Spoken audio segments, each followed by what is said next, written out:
Météo maintenant, avec un temps magnifique et des températures qui donnent envie de bouger et de profiter de la journée. Ça, c'est Franck qui écoute la météo alors qu'il voit très bien qu'il fait un grand soleil. Et ça, c'est Franck qui profite du soleil en regardant sa voiture se faire bichonner sous les rouleaux dans une station Wash de Total Energy. C'est si simple de laver sa voiture en trouvant la station la plus proche de chez soi avec l'application Wash de Total Energy. Et ça, c'est le jingle Total Energy. L'énergie est notre avenir, économisons-la.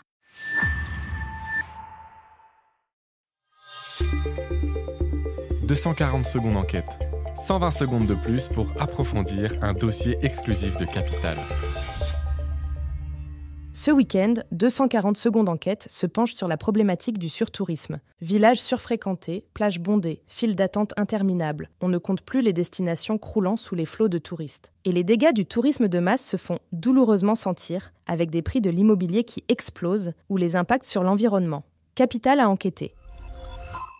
D'après l'Organisation mondiale du tourisme, 95% des touristes mondiaux visiteraient moins de 5% des terres émergées. En France, 80% de l'activité touristique se concentre sur 20% du territoire. Résultat, un nombre excessif de visiteurs se concentre dans certaines villes, villages, quartiers ou sites touristiques. 3 critères permettent d'identifier une situation de surtourisme, selon le géographe et auteur Rémi Knafou. Lorsque l'afflux excessif de visiteurs compromet la préservation d'un site, lorsqu'il altère l'acceptabilité du tourisme par les habitants, et enfin, lorsque cette surfréquentation dégrade l'expérience des touristes eux-mêmes. Les touristes sont-ils les seuls responsables ? Pour l'expert, il ne faut pas oublier, d'une part, le système touristique mondialisé qui incite sans cesse à consommer toujours plus de lieux, et d'autre part, les responsables politiques qui ne prennent pas les mesures adéquates pour protéger les lieux ou locaux.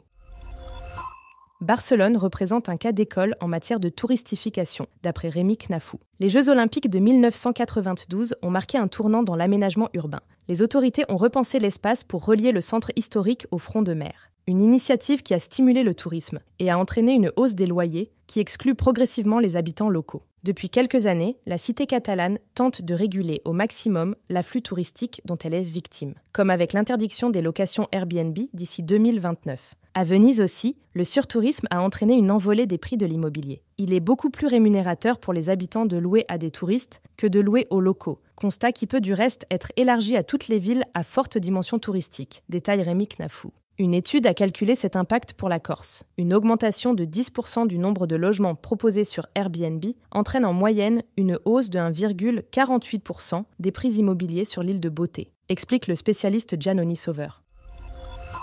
Autre conséquence négative du surtourisme, la dégradation de l'environnement. Dans les années 80 déjà, en Tunisie, l'essor des stations balnéaires a eu des répercussions sur la nature. La surconsommation d'eau engendrée par le tourisme a entraîné la disparition du sable sur certaines plages. Face à ces impacts négatifs, faut-il prendre des mesures plus restrictives comme instaurer des quotas de visiteurs ? C'est notamment le cas dans les calanques de Marseille où, en été, le site est limité à une centaine de visiteurs par jour contre des milliers auparavant. Une solution qui ne convainc pas Sylvain Petit, professeur des universités en sciences économiques. Instaurer un quota est une solution de dernier recours, mais jamais totalement juste. Qui en bénéficie ? Selon quels critères ? Relève l'économiste. L'une des solutions qu'il propose serait, lorsqu'un site est menacé par une surfréquentation, d'élever drastiquement les taxes de séjour. Les dégâts engendrés, s'ils sont réparables, seraient alors compensés par ses recettes fiscales, tout en faisant baisser la demande. Dernière question. Rendre le tourisme plus responsable est-il possible ? Jean-Pierre Losato-Giotard, spécialiste du tourisme, prévient « Si les acteurs du tourisme ne pensent pas autrement le tourisme dès maintenant, ils vont devoir le faire très rapidement. Sinon, ça va très mal tourner, la planète a des capacités limitées. » Pour retrouver en intégralité les 3 épisodes de cette enquête, signé Alan Calves, rendez-vous sur Capital. Ce podcast a été écrit par les journalistes de Capital et mis en voix par une intelligence artificielle. Abonnez-vous sur votre plateforme habituelle pour écouter un nouvel épisode chaque samedi.